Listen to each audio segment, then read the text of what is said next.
Bonjour, le Bitcoin nous prépare-t-il un gros mouvement? C'est ce que nous allons voir dans l'analyse du jour.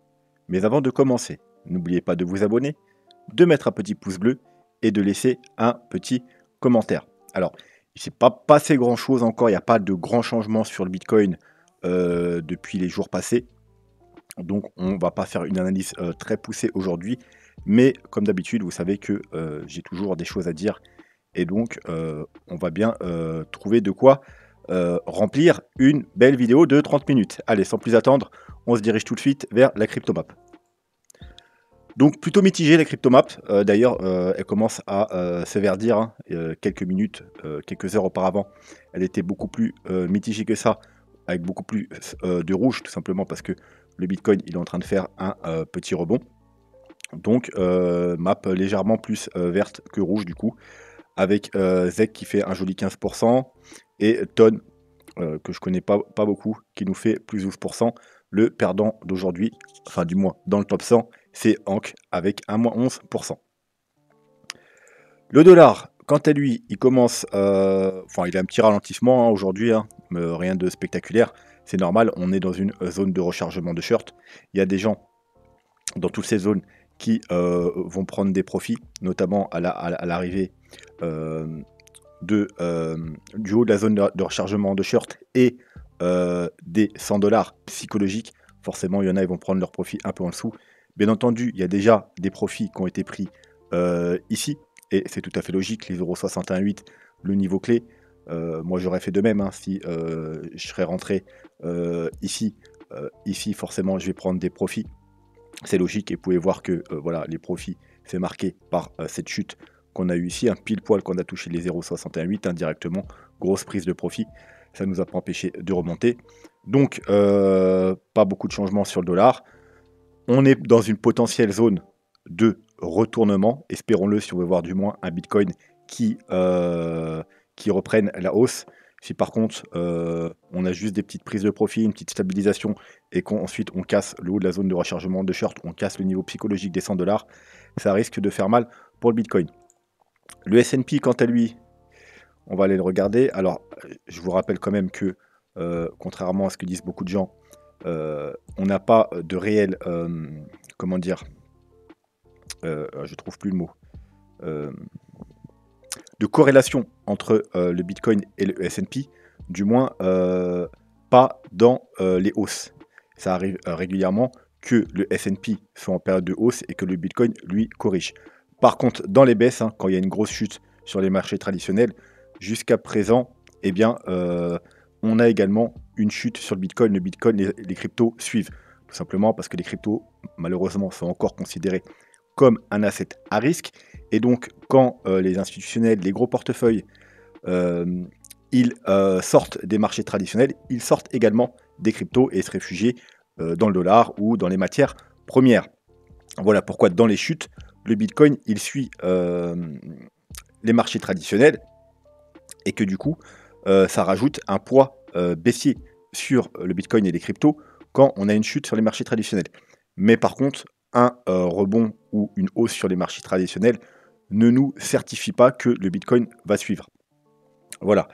Ça nous enlève par contre un poids. Voilà. Si on a un S&P qui redevient bullish, S&P, Nasdaq, etc., qui redeviennent bullish, ça nous enlève un poids baissier sur le Bitcoin. Ça ne nous certifie pas une hausse à venir.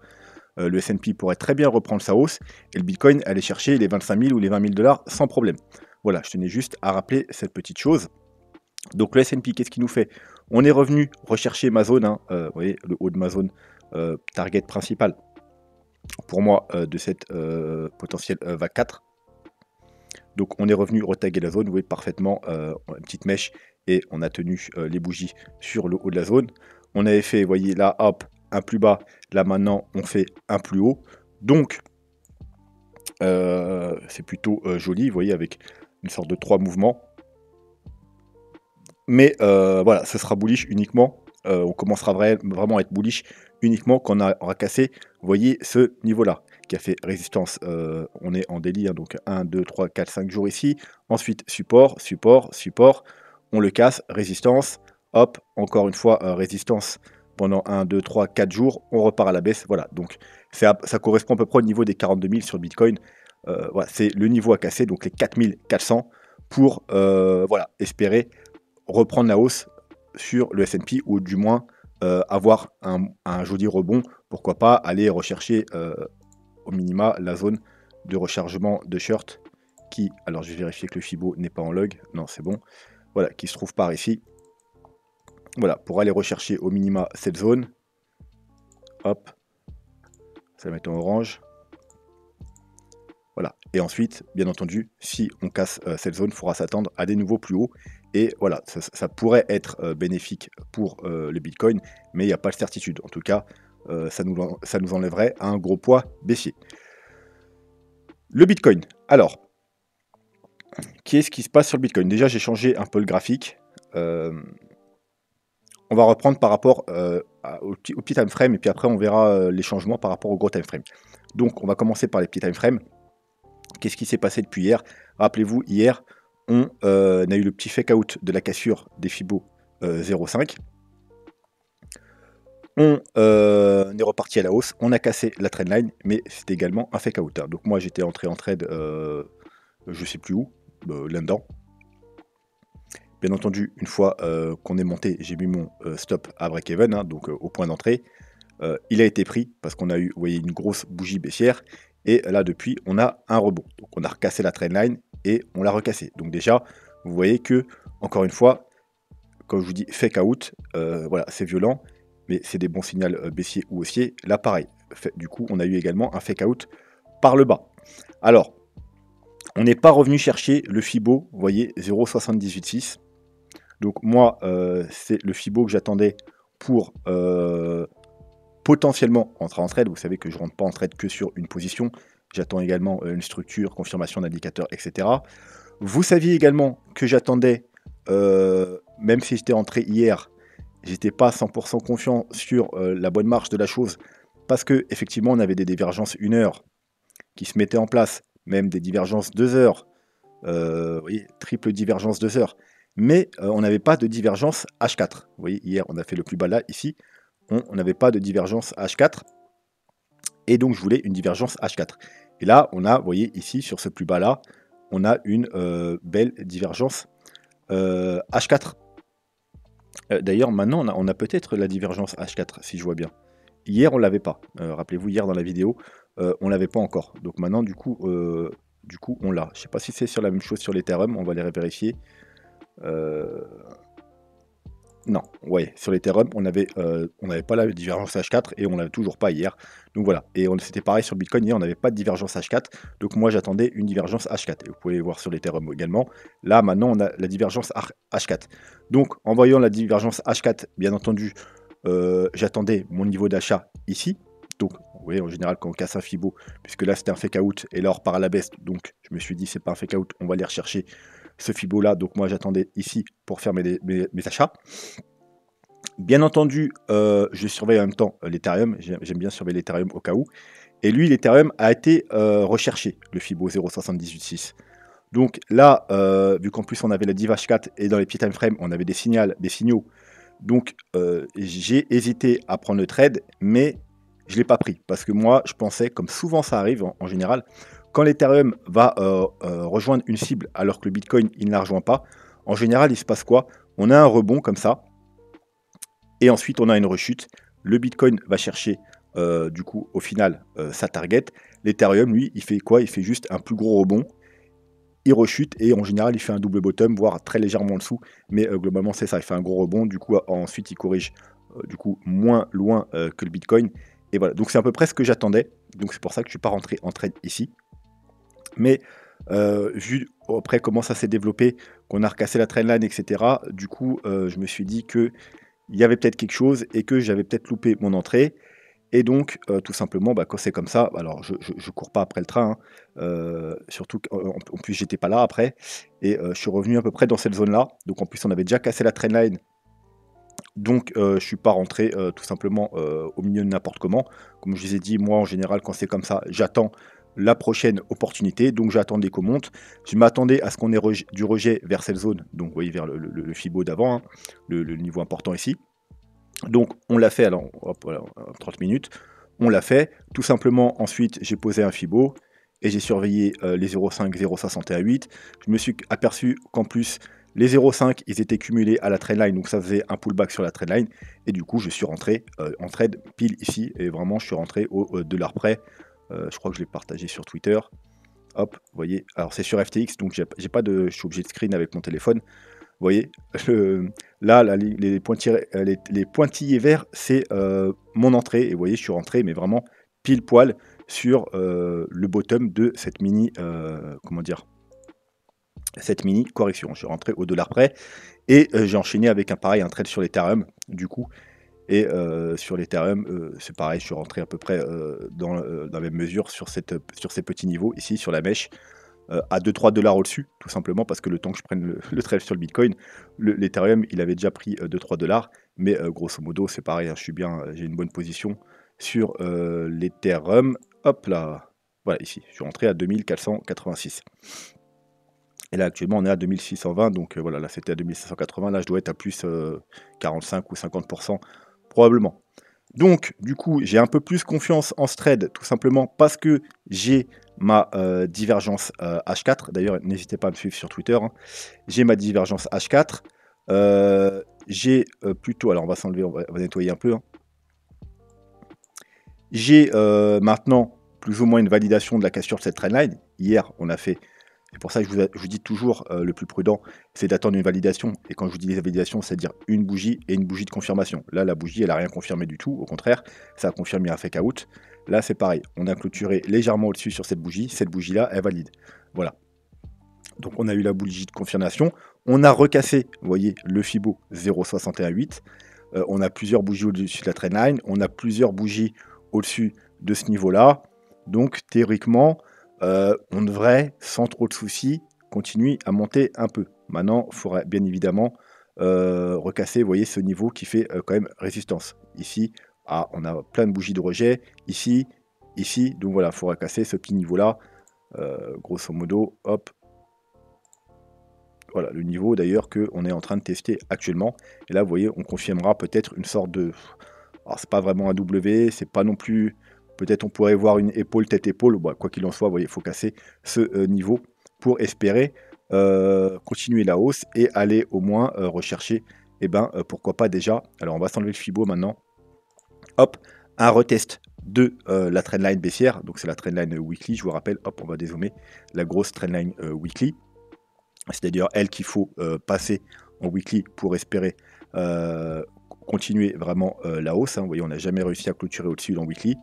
Depuis qu'on est passé en dessous, hop, rejet, rejet, rejet, une petite mèche, rejet, une mèche, rejet, là, une mèche, rejet. Voilà, donc une clôture au-dessus en weekly, ce serait plutôt bullish. Voire un peu plus haut pour tester, encore faire un fake out et pour tester le haut du triangle, donc le nouveau triangle que j'ai mis ici, voilà, donc qui prend en compte. Alors je vais enlever maintenant la trendline, comme ça va soulager le graphique. Ouais, vous voyez, ça prend en compte ces sommets, celui-là, celui-là, et là avec un petit très léger fake out. Mais si par exemple on le met en 3 jours ou en weekly, voilà, il n'y a plus de fake out, il y a juste une petite mèche. Voilà, donc un petit triangle. Pareil en bas, hein, on a, alors là, même en daily, ça se voit très très bien. Vous voyez, ce niveau est respecté. Vous voyez, ici, une touchette, deux touchettes, une petite mèche. On touche une fois, deux fois, trois fois, quatre fois, une grosse mèche, puis on arrive à clôturer au-dessus. On revient le retoucher ici. Et encore une fois, on l'a retouché hier. C'est aussi pourquoi je suis rentré en trade, hein, parce que on était sur ce niveau de support. Et si je vous mets dans les petits time frames, vous voyez, on a fait encore une fois un fake out. C'est ce que j'adore voir. Vous savez, les fake out, j'adore jouer les fake out. C'est-à-dire, on casse et on réintègre directement. Voilà, on peut prendre un trade ici directement. Alors, j'étais pas de mon écran, comme je vous ai dit, donc moi je l'ai pris un petit peu plus tard. Mais c'est pas grave. Voilà, je suis quand même dedans. Même si en général j'aime bien être le plus proche possible du bottom, c'est pas grave, hein, voilà, j'ai pris mon trade, j'avais mis le stop donc du coup ici, mon stop maintenant, vu qu'on est monté, il est au point d'entrée, donc comme d'hab, hein, moi je préfère sécuriser le plus rapidement possible. Donc on a ce petit triangle, on va se remettre peut-être puissant 4 heures, voilà, on a ce petit triangle, donc là l'objectif bah, c'est soit la trendline, soit le haut du triangle, et bien évidemment, ensuite si on casse le triangle, enfin peut-être on pourra aller rejoindre les niveaux supérieurs qu'on attend depuis pas mal de temps, donc les 51 000, voire la zone de rechargement de short, aux 55 000. Être prudent, hein, parce que si vous voyez d'autres personnes qui vous mettent ce genre de triangle, d'autres youtubeurs, notamment les gros youtubeurs américains qui mettent ce triangle, bien entendu, il y aura potentiellement du fake out à la sortie, comme toujours, que ce soit vers le haut ou vers le bas. D'ailleurs, en parlant de ça, voilà, pareil, en daily, vous voyez qu'on n'a jamais clôturé au-dessus de ce niveau. Si on clôture ce niveau avec confirmation, hein, parce qu'on peut y avoir un fake out également comme ici, eh bien, bah, voilà, ça nous indiquera potentiellement la suite du mouvement baissier. Donc, c'est un peu pourquoi je vous ai mis le titre de la vidéo, hein. C'est surtout aussi les vidéos, c'est dur à trouver un titre chaque jour. C'est que on va pas tarder à sortir ce triangle, hein. C'est une question de jour maintenant, je pense. Donc voilà, on va sortir ce triangle. Si on casse à la hausse et qu'en plus vous savez qu'on casse le gros niveau là pour valider le W, eh bien ce sera très bullish. Si on casse à la baisse, eh bien enfin peut-être on va aller voir un peu plus bas. Pourquoi pas une retest de ce niveau, ou même légèrement plus bas si on arrive à maintenir les niveaux des 30 000, voire tout casser et aller rechercher des targets bien plus basses. Mais pour tout ça, pour tout le moyen long terme, allez voir la vidéo tout simplement d'hier, un scénario moyen long terme, où je vous explique tous les scénarios possibles, que ce soit à la hausse ou à la baisse. Et en plus, je vous dis comment en profiter, comment les jouer. Voilà. Donc si vous n'avez pas vraiment de stratégie, vous ne savez pas où trop vous allez, c'est cette vidéo qu'il faut aller regarder. Voilà, donc je pense que ce sera tout pour le graphique. Ensuite, hier, on m'a posé une question. Hop, c'est VR 6200. Souvent, tu vantes le sérieux des analyses techniques de CMA. Alors, pour ceux qui ne connaissent pas CMA, c'est un YouTuber français qui fait de l'héliotisme, qui fait donc des vidéos quasiment exclusivement sur les vagues d'Elliott, même s'il a rajouté un petit peu Ishimoku par-ci par-là. Mais globalement, depuis 3-4 ans, 4 ans maintenant, c'est 90% de vagues d'Elliott. Et lui ne parle jamais d'un retour au 15-20K dans ses Elliott Wave. Il est tout le temps boule. T'en penses quoi? Alors, comme vous le savez, effectivement, voilà, CMA, c'est un des meilleurs en analyse d'Elliott. Je le suis depuis très longtemps. J'aime beaucoup ses analyses, mais ça ne veut pas dire que je suis tout le temps d'accord avec lui, notamment sur les gros time frames. Souvent, je suis en désaccord. C'est pas parce que j'admire son travail que je vais être forcément d'accord. Donc, hop, le scénario de CMA, pour lui, on a trouvé un bottom ici, et on a fait 1, 2, 3, 4, 5 vagues haussières, et là, on est dans une vague 2. Donc, tout à fait, scénario tout à fait probable. Hein, 1, 2, 3, 4, 5. Vous pouvez voir que sur le RSI, on a une divergence sur la vague 5. Donc, c'est quelque chose de possible, ce scénario-là. D'ailleurs, hein, c'est un de mes scénarios alternatifs si on n'était pas dans une flat. Voilà, 1, 2, 3, 4, 5. Voilà, même si pour moi, d'un point de vue graphique, il y a énormément d'indicateurs qui nous disent que là, on est plus dans une correction que dans une 4 et une 5. Mais bref, c'est quand même un scénario probable. Alors, ce qui m'embête avec son scénario, c'est que, alors déjà, il y a une chose, c'est que, voilà, d'après son scénario, lui, on est dans, je ne sais plus si c'est une WXY ou WXYZ. Bref, il nous manque une vague, une petite vague baissière pour aller rechercher un peu plus bas. Donc, bien entendu, hop, on va remettre le Fibo. Tac. Tac, voilà, donc grosso modo, ces targets, c'était les 0,5. Vu que voilà, on est dans une 2, donc vous savez que les objectifs d'une 2, c'est 0,5, 0,618. Donc grosso modo, il a une petite target ici et une petite target ici. Et il lui manque une petite vague baissière. Donc il s'est dit que, voilà, grosso modo, hop, voilà, il manque une petite vague baissière pour aller chercher vers ces niveaux-là. Alors, ce qui m'embête déjà, c'est que, en fait, vous savez que dans les vagues d'Elliott, il n'y a pas juste les prix qui sont à tenir en compte, il y a aussi le temps.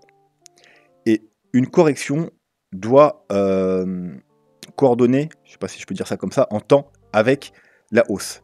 Par exemple là, alors j'ai pas tout l'historique, mais le dernier bull run, par exemple, on a eu 3 ans de hausse et on a eu, alors si on prend le bottom ici, 3 ans de 1 an de baisse. Donc 1 an de baisse pour 3 ans de hausse. C'est quelque chose qui est à peu près correct. En général, vous voyez, si vous prenez par exemple la théorie de Gann, hein, pas Vincent Gann, mais un mec un peu plus vieux, qui dit qu'on peut corriger la moitié d'un mouvement en moitié moins de temps. Voilà, donc un an et demi pour une correction de 3 ans, c'est quelque chose de tout à fait correct. Seulement là, on a également une hausse de 3 ans, 2018-2021. Mais si on devait finir là, donc dans pas très longtemps, hein, dans les semaines à venir du coup, hein, parce qu'on aurait une petite baisse, ça nous fait novembre à avril, novembre, décembre, janvier, février, mars, avril, 5-6 mois. Allez, grand max 6 mois. Ça me paraît très court pour une correction de 3 ans de bull run. Voilà, ça c'est ce qui me dérange. Ensuite, bien entendu, ce qui est dérangeant, c'est que, enfin, ce que je pourrais lui reprocher, c'est que, eh bien, il ne donne pas les autres objectifs, parce que vous savez qu'une vague 2, l'objectif principal c'est 0,5, 0,618, mais vous êtes habitué que régulièrement, on va avoir des unes qui vont rechercher les 0,786, ou voire même plus bas. Vous savez qu'une une, selon les règles, ça peut retracer jusqu'à 100% du point de départ. Donc une une peut aller jusqu'ici. Vous voyez? Et ça reste une vague 1. Tant qu'on ne dépasse pas là, c'est valide. Alors ça arrive quand même très rarement, mais ça peut arriver.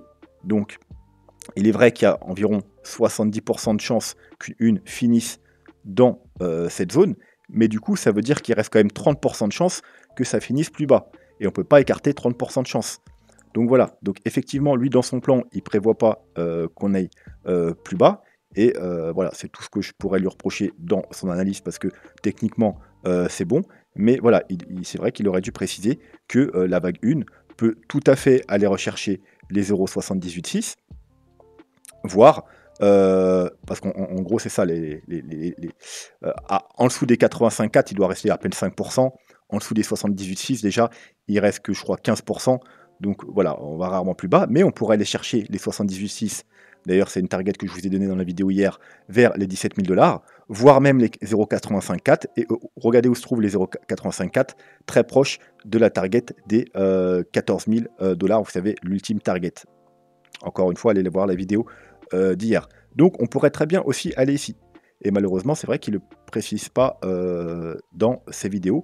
Mais dans son plan, même s'il ne le précise pas, il précise bien qu'on est dans une vague 2. Et ça, bon, bah, si vous voyez ces vidéos quand même, il vous le répète que les targets principales, c'est ici, mais qu'on peut aller plus bas. Hein. Donc ça, il l'a déjà dit, mais c'est vrai, effectivement, pour le plan en ce moment, il n'a pas rappelé que quand même une 2, on pourrait aller plus bas. Tout simplement parce que lui, il a déjà un décompte valide, qui lui considère valide, comme je vous ai dit, avec la dernière petite jambe baissière qui reste. Mais aussi, ce qu'il faut savoir, c'est qu'une correction, ça peut prendre diverses formes, et ça peut prendre une correction plus complexe. Donc vous voyez, ce sont des comptes qui peuvent être valides si on fait une petite mèche. Ça pourrait être une grosse A, ensuite faire une B, et ensuite faire une C. Enfin, je vous dis quelque chose comme ça, ou un triangle, ou n'importe quoi. Donc ça pourrait être juste le début d'une correction beaucoup plus complexe. Et voilà, c'est juste ça, je pense qu'il a oublié de préciser. C'est dommage, parce que du coup, voilà, ça pourrait le surprendre lui et ses téléspectateurs, enfin ses téléspectateurs, ses auditeurs, ses suiveurs, si vraiment on devait être amené du coup à casser ce niveau et aller rechercher beaucoup plus bas. Voilà, donc ce que j'en pense, c'est que c'est peut-être juste un oubli de sa part de préciser que effectivement, il y a quand même des chances que on pourrait aller plus bas. Voilà, mais sinon, son décompte pour l'instant est tout à fait valide également. Du coup, en parlant de ça, on va revenir à notre décompte à nous. Nous, je vous rappelle que pour nous, le bottom a été fait, le top a été fait là et qu'on est dans une flat et que les objectifs de la flat sont ici. Donc, on a déjà été touché un objectif. Donc, effectivement, on pourrait déjà avoir trouvé le bottom. Moi, un bottom ici, j'y crois pas trop parce que vous savez que on va se mettre en weekly. Hop. Une flat, c'est composé en 3 mouvements baissiers, 3 mouvements haussiers. Donc, 1, 2, 3.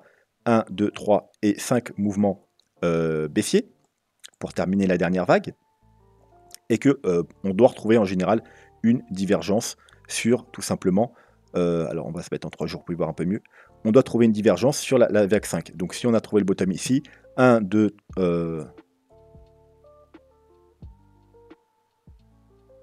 d'ailleurs, on pourrait faire 1, 2, 3, admettons,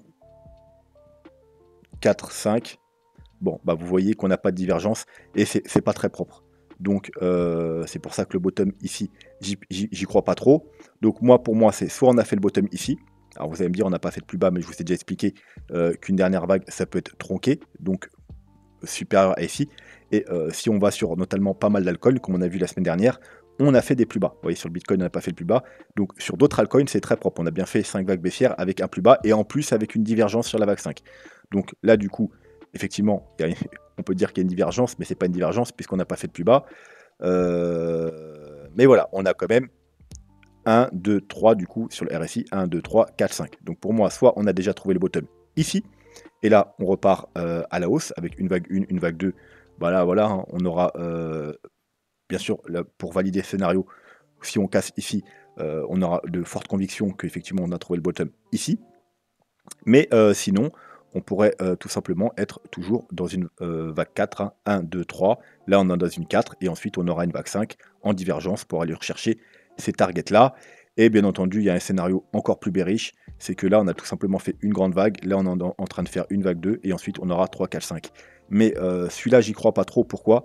Parce que, pareil, ça veut dire que ça prendrait un certain temps. Et là, du coup, la correction serait beaucoup trop longue. Parce que nous, on n'a pas à corriger 3 ans. Je vous le rappelle, on ne corrige pas tout ce mouvement. On corrige ce mouvement. Donc, on corrige un mouvement qui a duré 1 an. Si ça devait encore durer 6 mois, bien évidemment, on ne corrige pas un mouvement d'1 an en 1 an et demi. Voilà. Parce que là, ça fait quasiment, ça fait à peu de choses près 1 an. Le top, il était au mois de avril. On est déjà au mois de mars. Donc, on peut corriger 1 an en 1 an. Ça, c'est raisonnable. Mais c'est très peu probable qu'on corrige 1 an en 1 an et demi. Vous voyez, voir une. Je sais pas, hop, on va enlever ça. Hop, voilà, une vague 4 qui finirait comme ça. Voilà, ça, vous voyez, graphiquement, ça a ni queue ni tête. Donc, ce scénario, j'y crois pas trop. Donc, si ça devait arriver, bien évidemment, que ça traîne en longueur, en temps, eh bien, le scénario de la flat, malheureusement, il serait peut-être mauvais. Voilà. Si par contre, ça finit dans les semaines ou 1 ou 2 mois à venir, là, oui, c'est tout à fait toujours pertinent. La flat est toujours le scénario que je privilégie. Voilà. Et pour finir, alors hop, un petit cours vers le sheet perpétuel. Ça fait longtemps qu'on n'a pas vu. Alors je vous rappelle, c'est des, je sais pas quoi, des indices sur des packs d'altcoins. Donc il y en a 3, c'est sur FTX. On a le sheet perpétuel. On a le. Alors, alt perpétuel, je crois que c'est 5 altcoins parmi le top 10, si je ne me trompe pas. C'est à peu près quelque chose comme ça. Le middle perpétuel, c'est 10 altcoins ou 25. 10 ou 25 altcoins parmi le top 50. Et le sheet perpétuel, c'est du coup 25 ou 50 altcoins. Non, je crois que c'est 25. Ouais, ça doit être 10 ou 25. Bon, quelque chose comme ça. Donc, c'est un grand nombre d'altcoins, au moins 25 altcoins parmi le top 100. Voilà, donc ça, c'est quelque chose que je vous avais donné pour ceux qui ne veulent pas s'embêter à avoir 50 altcoins différents dans leur porte-monnaie et devoir tout simplement jongler avec tous ces altcoins, sortir, rentrer, etc. Ça peut être compliqué, surveiller 10, 15, 20, 30 altcoins, c'est extrêmement compliqué, même pour moi. Voilà, donc ça, c'est une solution rapide. Si vous voulez un truc plutôt safe, vraiment, on va dire moins risqué, mais moins de gains, vous allez dans le alt, puisque ça concerne les top 10. Là, c'est top 50. Et un peu plus risqué, mais avec un peu plus de gains. Les gains sont plus forts. Hein. Bon, on avait vu en pourcentage que on a par exemple ici, on a 1000% sur le Bitcoin, on a 3000 sur le sheet perpétuel. Pareil ici. Donc, le sheet perpétuel, c'est pour ça que moi, il m'intéresse, pour être placé sur les altcoins de sheet perpétuel. Avant, je ne pouvais pas être placé dessus, tout simplement parce que je n'arrivais pas à passer le deuxième niveau de KYC sur FTX.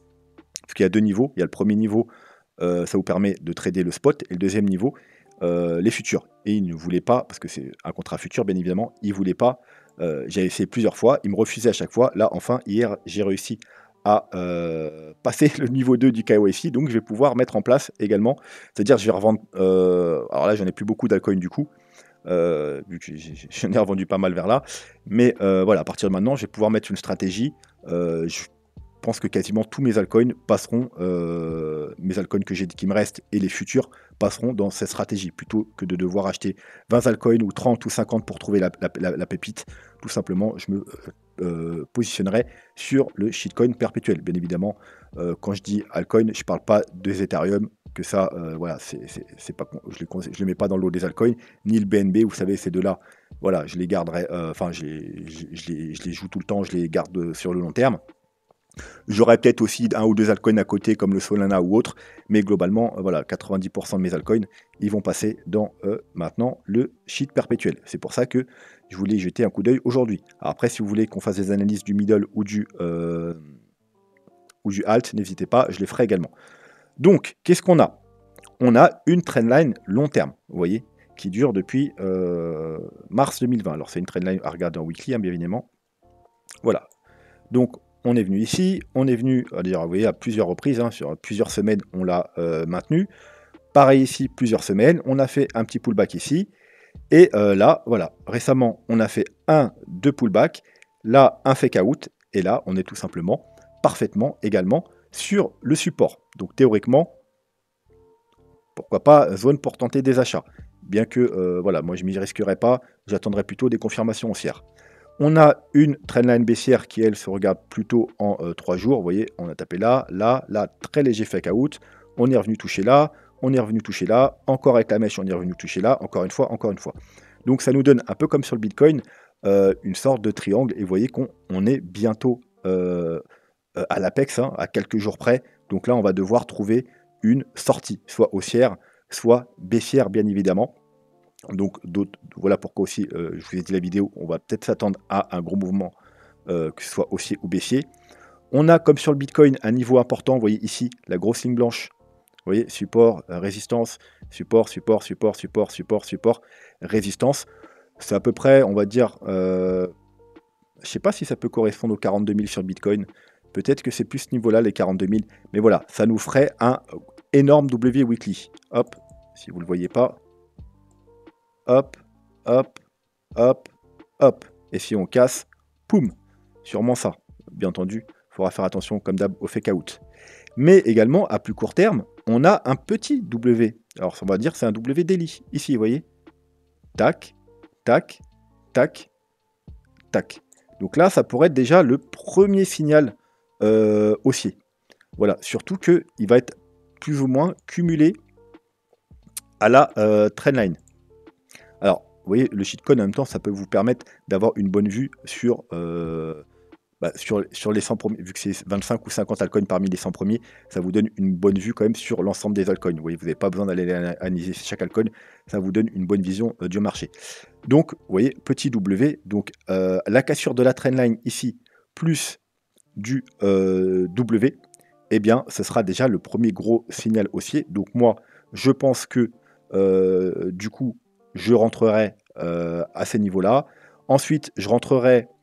Alors, je vais rentrer par palier. Si on casse, vous voyez, ça c'est la même trendline que sur le Bitcoin, hein, la trendline baissière long terme. Vous voyez, on a fait une fois, deux fois, trois fois, hop là, pullback, pullback, pullback, pullback, pullback, on l'a cassé, elle joue résistance, encore une fois la résistance. Voilà, donc deuxième gros signal haussier si on casse cette trendline. Et dernier gros signal haussier si on recasse ce gros niveau pour valider le énorme W. Donc, hop, première prise de position ici, deuxième et troisième. Voilà, je rentrerai sûrement en 3 fois, ou peut-être je garderai encore une dernière partie pour, avec les indicateurs, voir s'il y a des confirmations à venir. Parce que pour l'instant, c'est un peu comme sur le Bitcoin, on n'a pas grand-chose. Hein. On peut aller voir sur le MACD. Alors, en 3 jours, oui, on est bullish depuis quelques jours. Ouais, avec un joli petit W. Donc c'est plutôt bon signe, mais en weekly, toujours rien. On est toujours très bearish, que ce soit sur le stock RSI ou sur le MACD. Donc pour l'instant, aucun signal. Par rapport aux moyennes mobiles, on est à peu près dans les mêmes conditions que sur le Bitcoin. Vous voyez, en weekly, on est coincé entre la moyenne mobile 100 et les moyennes mobiles 50 et EMA21. Donc vous voyez, ce niveau, il correspond bien à peu près au Bitcoin par rapport aux 46 000 $. Tout simplement parce que c'est à peu près là où sont également positionnés ces moyennes mobiles. Vous voyez, donc on est coincé entre ça. Donc on attend une résolution soit haussière en cassant ces moyennes mobiles et du coup on repassera full bullish. Et là, il y a moyen d'aller faire des niveaux plus hauts ou casser la moyenne mobile 100 et aller rechercher la moyenne mobile 200. Mais il n'y a pas assez d'historique, donc on n'a pas la moyenne mobile 200 sur ce graphique. En 3 jours, par contre, vous voyez, comme sur le Bitcoin, on est sur la moyenne mobile 200. Voilà, donc on appuie sur la moyenne mobile 200, donc gros support. Et pareil, hein, vous voyez, alors on a la moyenne mobile EMA 21 qui est située à ce niveau-là, voilà, qui confirmera, et elle va descendre encore un peu, donc elle va confirmer également la cassure de la trendline.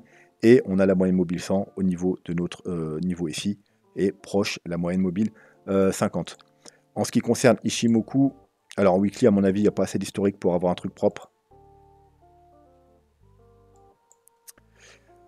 On a le nuage. Bon, on a le nuage et la Tenkan qui se situe ici.